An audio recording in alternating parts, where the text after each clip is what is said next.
Wait, did you just say every woman here is a pick me? More or less. Not you, Oh probably. no. Hold on. Wait. Wait. How is understanding how the other species operates and how what they value, what they want, how is understanding them a pick me when we always say, well, wait. When we always say that they need to understand women, it's like, how are you supposed to be in a relationship with someone? When you get in a relationship with friends, you try to understand your friends and you want them to understand you so you can grow that relationship, so you can be the best friend they have in that relationship. How are you going to be one-sided and say, oh, we don't need to understand men, we don't need to know this about men, they need to understand us and how we operate? And that's a pick me if we try to understand how they operate, to be able to have a good relationship, to not be single at 40 with 12 kids, to not die alone with a dog. How is that a pick me? Well fucking said. Oh, Wait, my Lord. Every woman here is a pick me? Never let the woman respond. They just only had the man at the end. Well fucking said. First of all, she's calling men a different species. Honey, I don't know what it is that you're dating for you to consider men a different species, but nonetheless, do women need to understand men? Yes, of course. Women need to understand men. Men need to understand women so that we can have healthy relationships. But the problem that I see is, who are we listening to? Because these men will have you running around, jumping up and down. You remember Simon Says. Simon Says, put your hands up. Simon Says, put your hands down. Simon Says, put your hands up. And you jumping up and down and you're doing all of this and you jumping through all of these motions. The issue is, how much internal work has the average modern man who's making all of these goddamn statements? How much internal work have they done? Throughout the ages, has the issue been that women are just not understanding men and what men need enough, and women just aren't contorting themselves to be any and everything that men have ever wanted? Part of the issue is that throughout the ages, that has been all that there has been, that women have had to navigate through these spaces, learning how to keep their lives, because their lives and the lives of their children depended on them understanding men. It is men who are for the first time being tasked with understanding women. So this is not equal. We are not the same. We don't have the similar dynamics in the relationship. And then not only that, women are so relationship focused and geared. We are continuously doing things to try to make our relationships better. We're going to the classes, we're going to the seminars, we're reading the books, we're listening to the audio books, we're reading the magazines. When you look at men's magazines, look at the title. I remember I first noticed this when I was in college. You look at the titles of women's magazines. This is why I stopped subscribing to women's magazines, because it's all about how to make sure your jaw muscles are tight enough, how to make sure that you could bend enough, how to make sure you buy in the right underwear, how to get your body to be what he wants, how to make your hair cut how he wants, how to make your makeup like the man, or how to do that, how to make them hair, how to keep a man, That's all they talk about. How to keep a man, how to make him happy, how to contort yourself, how to twist yourself, how to bend yourself to his will. Because many of them don't want to mate, they want to mat. They want you to bend and get low and flat enough for them to be able to step over without any encumbrances. There has never been a time in which, en masse, men have been tasked to learn women, to really, really learn what women want. And for the first time in history, men are being tasked with stepping up, doing the internal work, learning how to communicate, learning what women truly want. And in response to that, we have women who are offsetting it by, well, why don't you learn what it is that a man wants? According to what it is that a man wants, he wants a pussy popping virgin who works to pay half of the bills and also submits and is at home taking care of the whole house, so that when he comes home, there's a meal there and she is able to give birth to as many children as he will want, and then not put him on child support if he doesn't step up.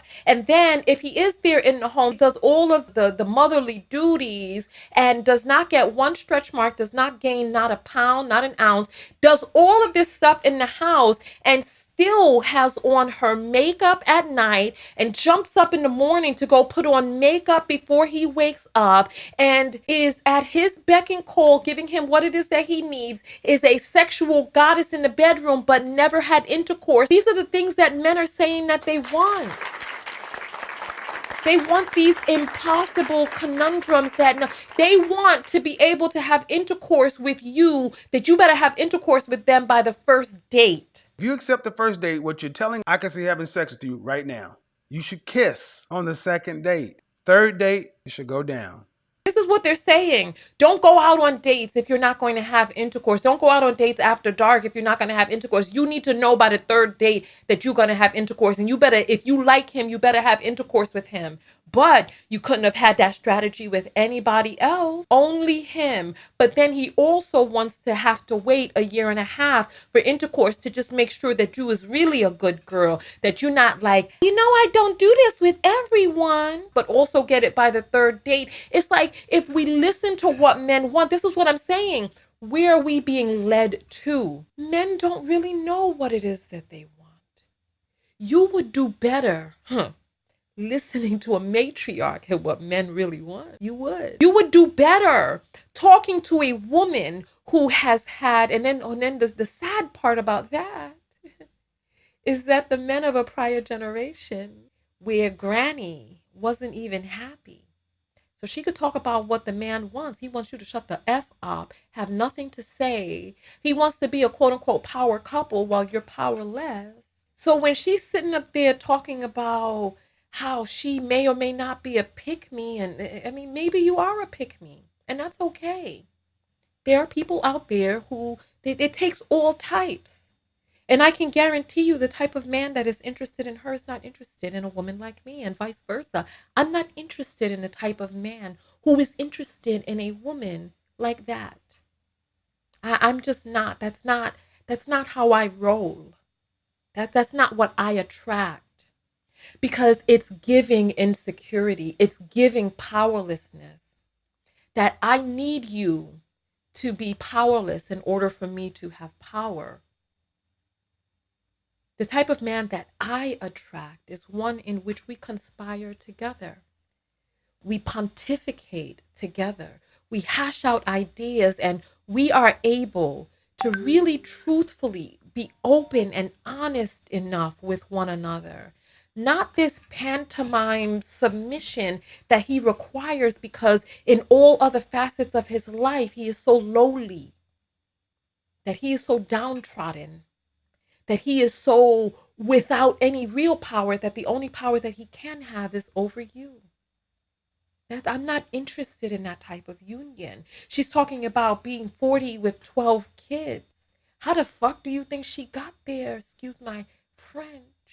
She got there listening to what men wanted. They said they want the pussy. She gave up the pussy. They said they wanted it raw. She gave it to them raw. They wanted to bust nuts in her, and she allowed it. 1 baby, 2 baby, 3 babies, 4, 5 babies, 6 babies, 7 babies, more. That's what they said that they wanted. Unprotected sex eventually, infertile people leads to children. It leads to new lives being created. How do you think they got in those positions? Listening to men. Because if you would listen to women, people who had been there before, you would say, no. Oh, no. Close it. Find somebody. First of all, motherfucker, let me tell you something. Goddamn it. If a man is trying to fuck on the first night, I'm looking at you, sir, wondering what the fuck is wrong with you. We got too many women out here giving men a pass for their bad damn behavior. Come on. If a man is pressing for intercourse on the first night, first of all, I know that you're not sexually selective. I know that this is how you live your life, sir, and that I am not interested in. It's like the people are like, oh yeah, master key can open all these locks, and if your key is ramming and a jamming in all of these locks, what good are you to me? Your key is rubbed out, sir. Your key is rubbed out. Watch the long-form content on Facebook and YouTube, and you can catch the shorts on TikTok and Instagram.